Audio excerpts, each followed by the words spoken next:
mañana damos la más cordial bienvenida a nuestro invitado, el doctor Vicente Tayano Basante. Él es asambleísta por el Partido Social Cristiano, integrante de la Comisión de Derechos de los Trabajadores y de Seguridad Social. Qué gusto que nos acompañe. Buenos días y bienvenidos. ¿Qué tal, Luisa? Buenos días, gracias por la invitación. Un saludo para los televidentes. ¿Cuándo exactamente termina la vacancia legislativa y cuando regresen, cuáles son los temas y papas calientes que deben reasumir? Bueno, la vacancia legislativa culmina este día viernes 31 de agosto. El próximo martes probablemente ya seamos convocados al Pleno. Hay mucha tarea pendiente fundamentalmente en la agenda legislativa. La Asamblea Nacional tiene que retomar el tratamiento de las leyes que verdaderamente le interesan a los ciudadanos, leyes que están encaminadas a generar nuevas fuentes de trabajo, por ejemplo, en materia penal, para terminar de blindar la seguridad ciudadana y verdaderamente que las autoridades de justicia tengan una herramienta para sancionar y de una u otra manera tutelar los derechos ciudadanos. Es imposible que hoy un delincuente tenga más derechos que la víctima, por ejemplo.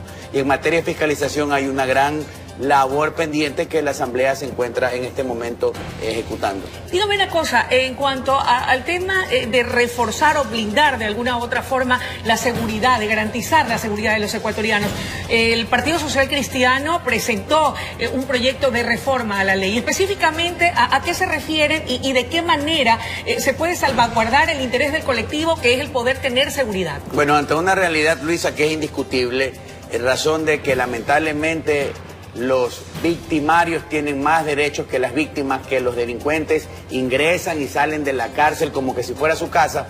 El alcalde Nebot, en conjunto con el Consejo Municipal de Guayaquil, presentó en el mes de marzo una propuesta de reforma a la legislación penal que fundamentalmente lo que busca es evitar en ciertos delitos que las personas que estén siendo procesadas se acojan a procedimientos abreviados, por ejemplo. Estamos hablando de violaciones, crímenes. Claro, violaciones, robos, secuestros, robos con fuerza y delitos de violencia en contra de la mujer.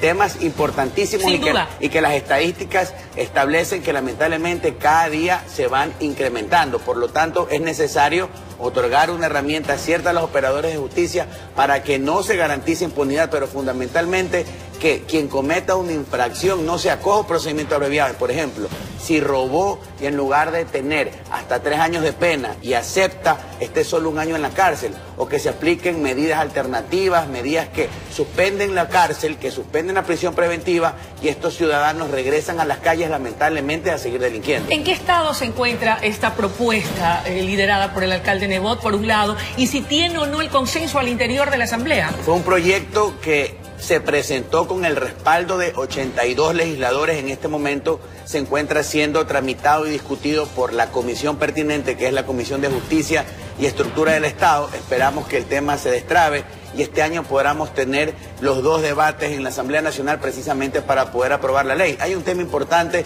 que fue muy discutido, pero es necesario, que está vinculado con la posibilidad de exhibir el rostro de los delincuentes que son aprehendidos en delito flagrante. Cuando alguien es aprehendido en delito flagrante, como decimos en la calle, fue aprehendido con las manos en la masa. Claro. Con la evidencia cierta de la infracción. Con las pruebas contundentes. Y lo que busca el proyecto es precisamente que la sociedad pueda tener una garantía de visualizar a esa persona que eventualmente no solo perjudicó en ese caso en particular, sino en una reiterada suma de acciones, y que los ciudadanos que también fueron perjudicados por ese delincuente puedan acudir a presentar sus denuncias. Oiga, doctor, pero ahí saltan los de los derechos humanos y están pensando en el derecho del delincuente. ¿Cómo le van a mostrar el rostro hasta que no sea sentenciado? El tema se lo está pretendiendo tergiversar. Nuestra propuesta es clara. Los derechos humanos, el debido proceso, el derecho a la defensa, siempre han sido respetados y tienen que ser respetados. Es, de hecho, una garantía constitucional. Pero aquí nosotros tenemos un choque de contraposición. El derecho de muchos, el derecho de una sociedad, de una colectividad a la seguridad, frente a quienes están infringiendo la ley. Nosotros vamos a seguir insistiendo en esa propuesta. Aquellos actores involucrados en esta reforma tienen que entender que debemos brindar garantías a los ciudadanos para que la inseguridad no siga ganando espacio en Guayaquil. Doctor Tayano, una de las mayores preocupaciones del colectivo nacional es el aumento de adolescentes, jóvenes y adultos inmersos en el consumo de drogas. Usted presentó un proyecto de reforma triple vía para la prevención y rehabilitación de las personas con problemas de adicción. Específicamente, ¿qué es lo que propone en aquella Luisa, propuesta? hay un tema que lamentablemente se salió de control. El microtráfico de drogas dejó de ser un problema micro y hoy es un problema macro, que lamentablemente tiene inundadas las calles, plazas del país, pero lo peligroso es que está quitándole el presente y el futuro a la juventud del país. Y en función de eso, nosotros presentamos un proyecto para combatir el microtráfico. ¿Y por qué lo hicimos?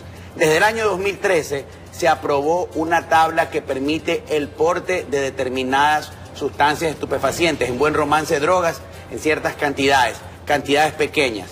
Los narcotraficantes vieron en esa tabla una oportunidad de negocio, idearon una nueva modalidad que hoy se conoce el microtráfico. Se venden pequeñas cantidades a bajo precio. En Guayaquil, la más vendida, la famosa H. En el 2014, la Asamblea Nacional, cuando reforma la legislación penal, también introduce un sistema de tablas para tener parámetros y poder sancionar el narcotráfico, lo cual es correcto, pero hay poca claridad en la legislación penal, porque hoy, aprovechando esa tabla de porte y la tabla de sanciones, los microtraficantes se disfrazan de consumidor. Y si detienen a alguien, dicen, no señor, yo soy consumidor y esto que tengo en el bolsillo, por ejemplo, 20 gramos de marihuana, 2 gramos de heroína, es producto o sirve para mi consumo personal y la policía no puede hacer nada. ¿Qué dice la propuesta? Primero, que tenemos que establecer un mecanismo cierto para diferenciar entre el consumidor y el traficante, porque el traficante se disfraza de consumidor. Ustedes proponen la eliminación de la tabla de consumo. Proponemos la eliminación de la tabla y que para no criminalizar al consumidor, si alguien es aprendido con drogas y alega ser consumidor, de inmediato en las unidades de flagrancia, a donde se llevan las personas una vez que son detenidas, se practique una prueba médica en la sangre y una prueba psicosomática para validar la calidad del consumidor y efectivamente los consumidores pasen un tratamiento por parte de la red pública de salud y que los narcotraficantes vayan a la cárcel, que es el lugar en el que tienen que estar. Habla entonces de endurecimiento de penas para los microtraficantes y también no dejar de lado el tema de la responsabilidad de las autoridades gubernamentales que tienen a su cargo el poder brindar rehabilitación. Yo estaba leyendo el proyecto, en resumen, tiene 4 particularidades. Primero, no criminalizar al consumidor. Segundo, eliminar toda referencia a una tabla que permite porte de drogas. Tercero, endurecimiento de sanciones. Cuarto, que se verifique la condición de consumidor con la prueba, pero fundamentalmente que verificada esa condición de consumidor, el Estado se haga cargo del tratamiento de rehabilitación a través de la Red Nacional de Salud Pública o con la ayuda de centros privados que tienen que ser avalados y calificados. Doctor, pero estamos dejando de lado una arista muy importante, creo yo, y usted me dirá si estoy en lo cierto, la parte de la prevención, porque es verdad, no olvidemos que estamos en una situación de crisis económica. Si bien es cierto, es responsabilidad del Estado a través de los mecanismos pertinentes brindar la rehabilitación a la gente, no es menos cierto que gastaríamos mucho menos también previniendo, haciendo campañas preventivas o buscando mecanismos que impidan que más jóvenes caigan en ese mundo. Coincido con usted absolutamente. Nosotros en este momento estamos haciendo lo que nos compete en nuestra órbita.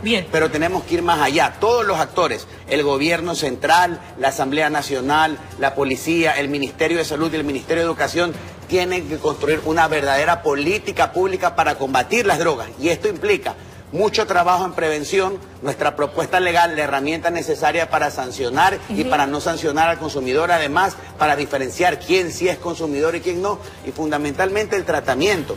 Estas personas padecen una enfermedad y deben ser tratadas como tal y tener la posibilidad de reinsertarse a la sociedad sin ninguna complicación. Doctor, en Colombia el presidente Iván Duque apunta a leyes anticorrupción.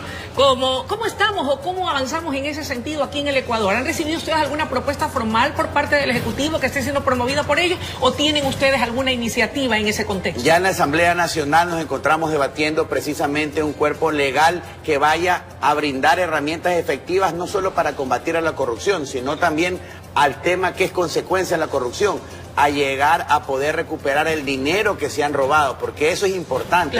No pasa solo con llevar a la cárcel los corruptos porque ahí está la norma, sino que también que el daño que le causaron a las arcas del país pueda ser reintegrado y eso se reinvierta en bienes, obras, servicios para los ecuatorianos. En la televisión el tiempo es nuestro peor enemigo. El productor me dice, le queda 1 minuto.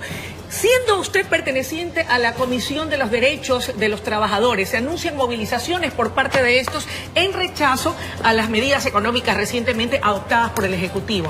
¿Estaría usted dispuesto a recibirlos, a conversar con ellos? ¿Qué piensa al respecto? Siempre la puerta abierta para los trabajadores del Ecuador, lo hacemos constantemente en la comisión. Estamos trabajando de la mano de los trabajadores intensamente en crear un nuevo código de trabajo que tenga las verdaderas realidades del país en relación a modalidades contractuales, pero siempre respetando los derechos sociales y los derechos que son conquistas de los trabajadores del Ecuador.